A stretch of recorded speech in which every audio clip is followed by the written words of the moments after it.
Welcome everyone. My name is Jeff St Laurent and this is the Tuesday live show. I do this show each and every week at Tuesday, 12:05 Eastern. I help coaches transition to a full-time business, and today's topic is dealing with imposter syndrome. The feeling as if, why am I doing this? Who's going to hire me? Where's the value in what I'm doing? I don't feel like I should, like I'm worthy of doing this. Why would someone work with me when there's someone maybe more qualified, better than I am, etc. Feeling like an imposter with what you do. And I'm here to talk about that feeling because I've had it many times starting off. And I work with a lot of coaches who have that on and off, especially in their first several years. And I have some thoughts that hopefully can help you around this, especially if you're feeling it now or you will feel it.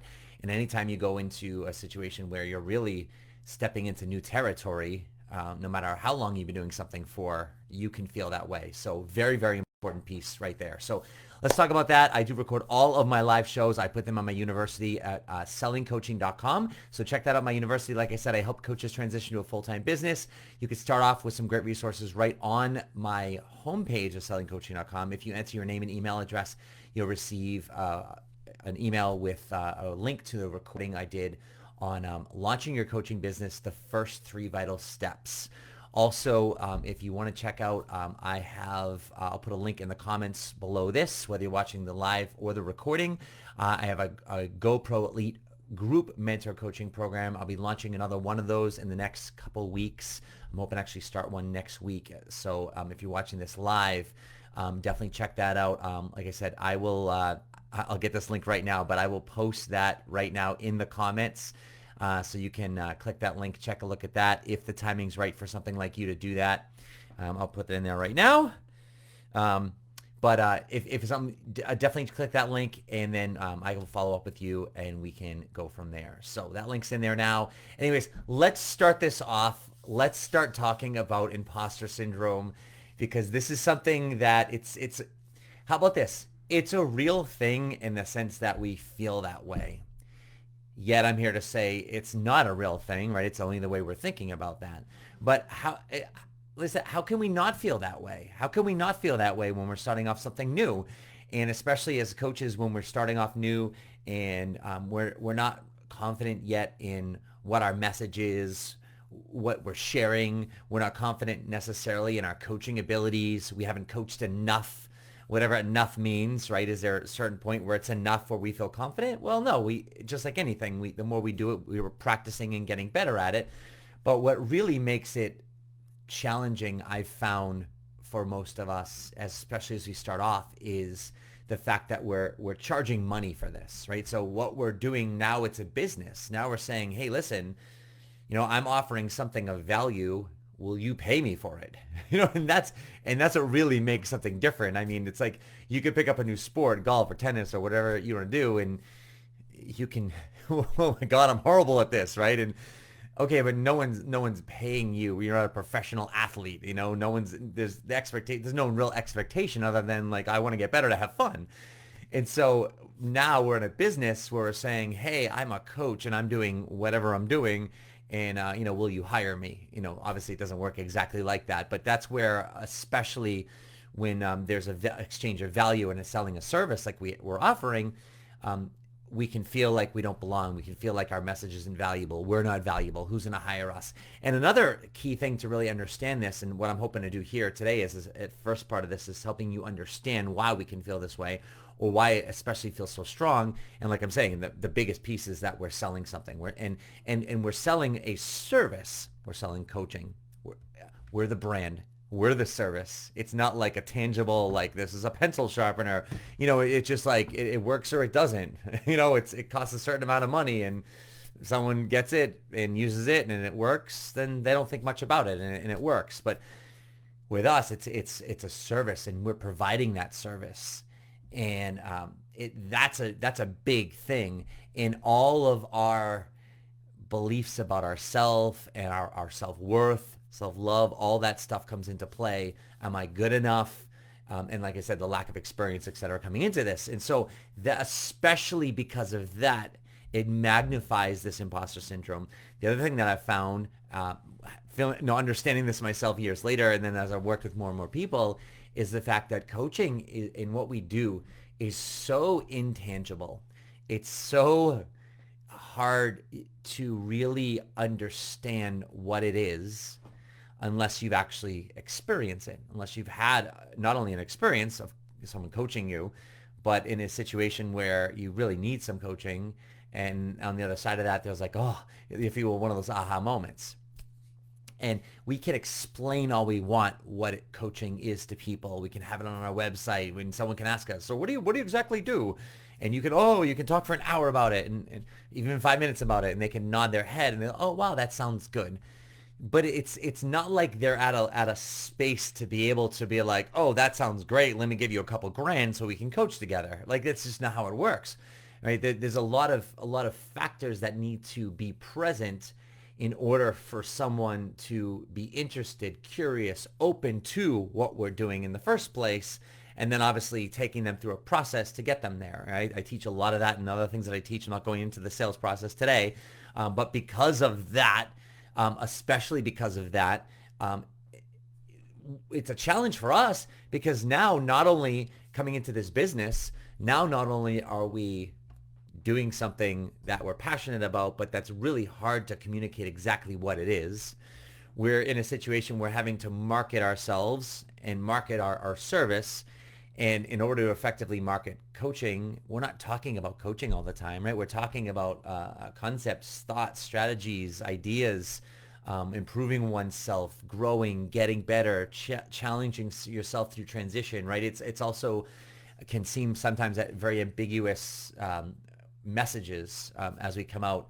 I think if I could categorize all of us coaches when we start off and we leave a coaching school or when we begin as a coach, I think we're all looking to better somebody, right? It's like someone who's in a place where they're not happy or, they want to, make a change, but they're stuck and need some help. Like that's the most general space someone can be in a transition, unfulfilled, purposeless, like it's every coach in the world. Like that's what we want to help, or we have a fierce desire for someone to live brighter, more vibrantly, because most likely we've gone through a place where things were darker and we were challenged and we had an experience with coaching that opened our eyes up, that opened our perspective, right? We start listening and reading personal development and we start opening our mind to, wow, there's new perspectives out there. And, what I taught and what I learned in the status quo doesn't have to be, I can challenge that. I can tear the old script up and write a new one, because I'm a human being and not an animal, right? And so we start to see and hear some of those concepts and we apply it to our life, and we could be amazed at how things begin to change and open up for us. Whereas the average person is closed-minded. The average person isn't open to things. They do just kind of go through very unconsciously, unaware.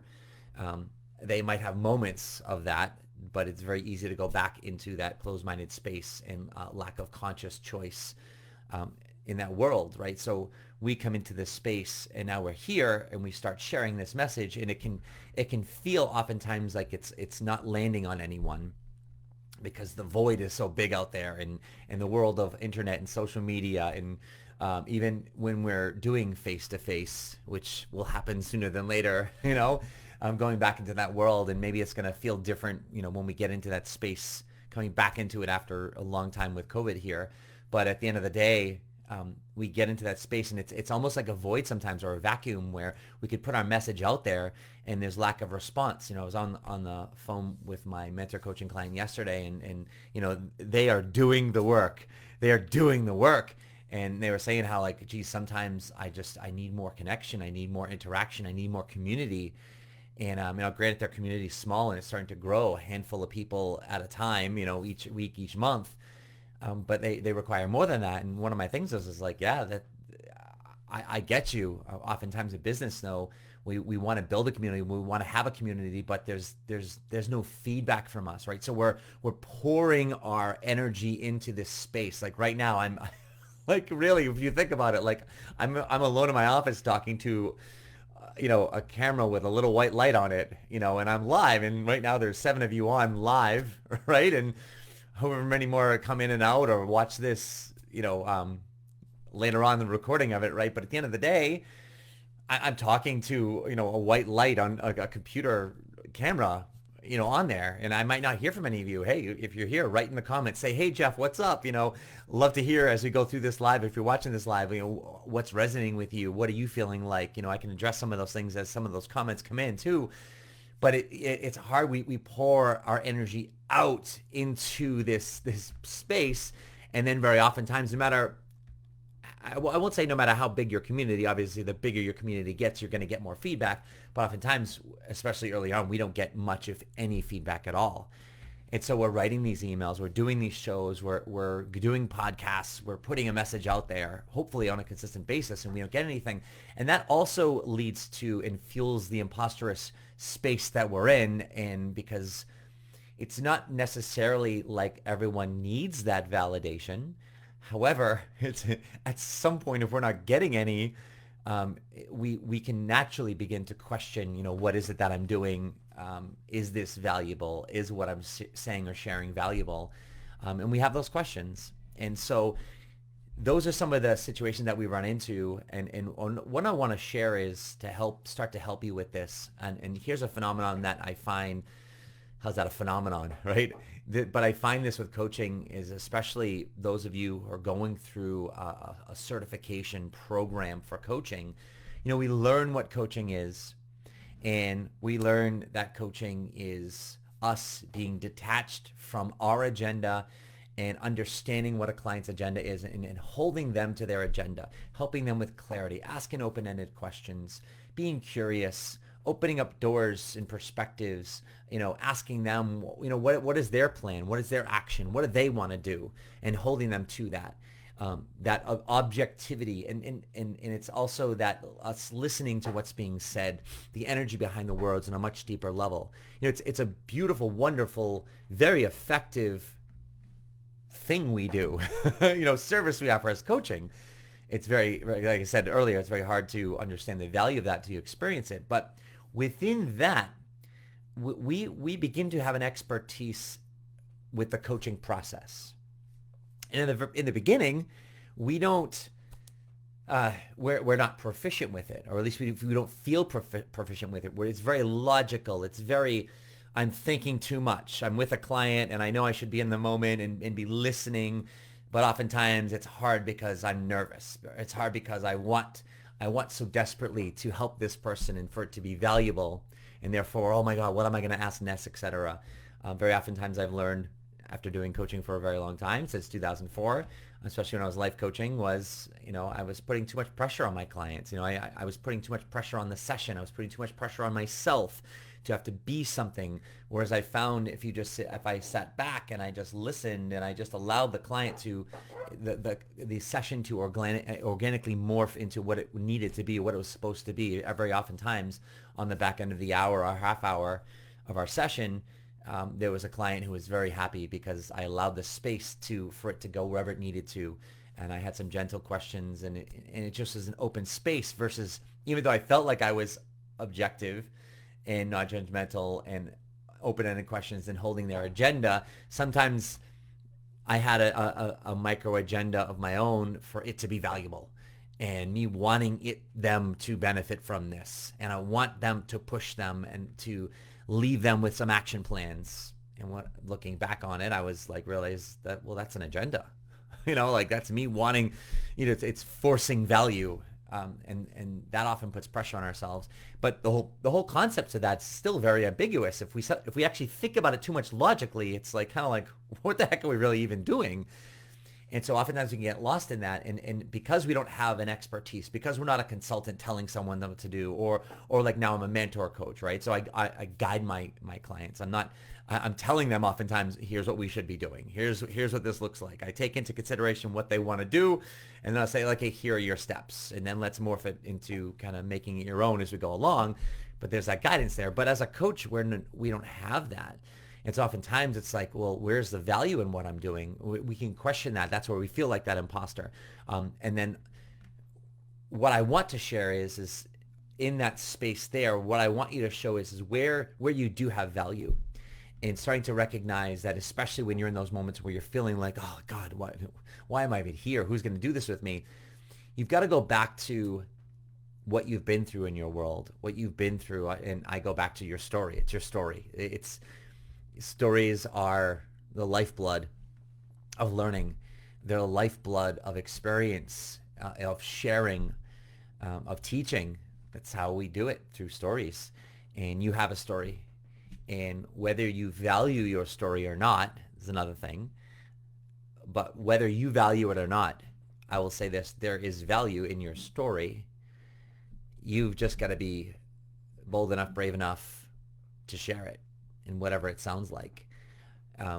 And when you share that, and when you ground yourself in the experience that you've had and what you've gone through and where you've ended up, and it doesn't mean you have to have this tragic life, and all these things happen to you. Oftentimes I would listen to people's stories, and that when I started off coaching and things like that, and I was like, I don't have a story. Like, what's my story? I was a little chubby in high school and I had a poor self-esteem, and I started working out and I started feeling better about myself. Like, is that is that a story? Like, there's no so there doesn't have to be tragedy. There doesn't have to be like, oh, I was in this dark, deep, depressed space and my whole family was blown up, and it doesn't have to be that way. It's just anything you've gone through, a mental, emotional, physical challenge on any level. No one's judging it. But we've all gone through situations and challenges in our world that we've gone through. And through that we've grown. We've grown physically, we've grown emotionally, mentally, we've become wise. Hopefully that's the case. We're more aware. Maybe you've had a great life. Maybe everything's been fantastic for you. Maybe you've just started reading and opening your mind up, and you've grown and you have all this personal development experience, and you want to share. Like, you're a messenger of growth. That's all it is, right? Some people are just like, I was in my world and I was doing what I was doing, and maybe you weren't happy doing it, or maybe you felt there was something bigger and better for you, and you started reading and you came across this book called whatever your favorite book is, and you started growing and you realized, wow, there's so much more. And so now you transition from where you were to launching your seminar and coaching company, and now you're helping others, open their mind up to greater and bigger things for what they want in their life. Is it general? Is it broad? Absolutely. But recognizing that you have a unique stamp on what you're doing with your message, your tone, your experience, and that story, that's valuable. And that's where you can gain some confidence, especially when you're feeling like an imposter. It's going back to your story. It's going back to what you've been through, and recognizing and seeing how valuable that is. You start to look at and read stories, and the published stories that are out there in books, on YouTube, or on any other social media platform, the videos that you see of the person who went through whatever. The only difference between that person and you is that they wrote it down, they made the video, they wrote the article, they published the book. There's a difference. I got my bookcase behind me. You can see me. I've got about 13 clients, and then myself included, who've written a book. That 13 clients, and I've helped, mentor, write a book. They wrote the book, but I kind of guided them through that. But I got their stories on there. What's the difference between them and you? Like, they just spent 10 months writing it down and published it, right? That's it. So why is that message more valuable than yours? It's not. It's just they've been brave enough, bold enough to, get it out there. I'm out here doing this right now. What's just doing me and you? Nothing, right? The fact that I'm doing it, all right? I've been doing it 17 years. Great. So as of this recording, but so you do it, if today's day 1, great. Day 2, year 17. That's how it happens. And so it's a consistency of that. And it's finding places, as I start to wrap this up, when you feel this way, finding some places that you can ground yourself. Because like I said at the very beginning of this, sometimes it feels real, but at the end of the day, it's just us. We're playing tricks on ourselves. It's just what we say to ourselves. But often it can feel so real when we're in this imposterous place. You've got to find some things to pull you out of that space and ground you in your strength, ground you in your value. I can say it like that. Many of you that have worked with me, you maybe heard me talk about a folder I have in my email called Fuel, F-U-E-L. And in that folder, I mean, this has been going for years, and I've got stuff, testimonies from clients, random things clients have written me.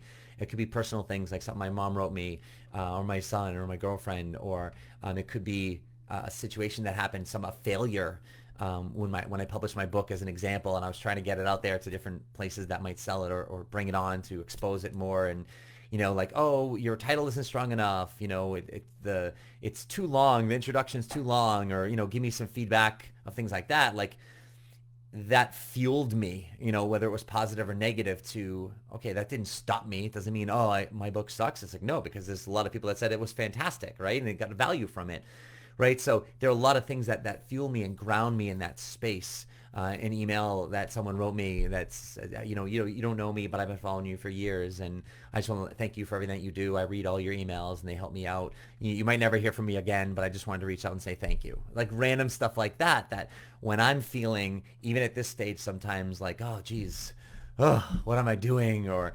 I lose my mojo every day, not every day, or every now and then. And when I lose it, it happens, right? It's a space I can go back to and ground myself. And it's kind of like the virtual pep talk, right? Not from another person, but from all those real live experiences that I've had that allowed me to go like, wow, this is great. And it lights me up. It gets me, it fuels me to doing what I've got to do, and allows me to infuse some passion into it to keep me going, because everyone needs it every now and then. And that's where what I'll leave you with today is starting to recognize not only today why this can be so powerful, but obviously when you start to understand why, we can start to understand where we can start to modify some of that, but then also some things that you can start to do, like I said, that fuel folder, et cetera, or grounding yourself in your story, that can pull you away from not feeling real and feeling stronger, and obviously just reminding yourself that, just like anything, the more I begin to do this, the better I'm going to feel about it. It's a given fact. The more you do something, the better you feel about it. Not all the time. The more you do something, sometimes you start to feel worse, right? But there's those ebbs and flows. Maybe what is an ebb? Is the ebb down? So the ebb and the flow? I don't know. So, right? But maybe it's one of those, the down part, where, all right, I've been doing this, and why aren't I feeling better right now? Okay, well, let me keep doing this, because change a few things here and there and change my perspective, and all of a sudden things are going to start to change for you. And that's the piece of it over long term. But the mindset I can leave you with right now is to say that when you're feeling like it's not working, what you can do is you can now actually, be able to tell yourself like, okay, what if this time? What if this is the email? What if this is the show? What if this is the time where I start to feel better about it? It allows you that thought of hope and possibility. Oftentimes, I know for me, has been very helpful, because it allowed me to like, maybe this is the time, and I'll give it a shot. And if it wasn't, it's not like I go, oh, well, see, it wasn't the time. I go like, all right, well, maybe next time, but I'm getting better at it. And it's also starting to notice and pay attention to all the little successes along the way. Like, I always celebrate that with my mentor coaching clients. It's like the smallest little thing. I'm like, dude, you sent your first email. Congratulations. You did your first show, or one small thing, they published their first landing page, or whatever it is. Like, it's all micro steps along the way. And it's always reminding them, oftentimes we're in that process. It's like when you see a child all the time every day, you don't notice all the small little things, but someone goes away for a week and then sees the kid the next week and go, oh my God, they've grown so much. Even in a week, right? But we don't notice that because we're part of that all the time, and you're a part of yourself all the time. So you're not noticing all those micro changes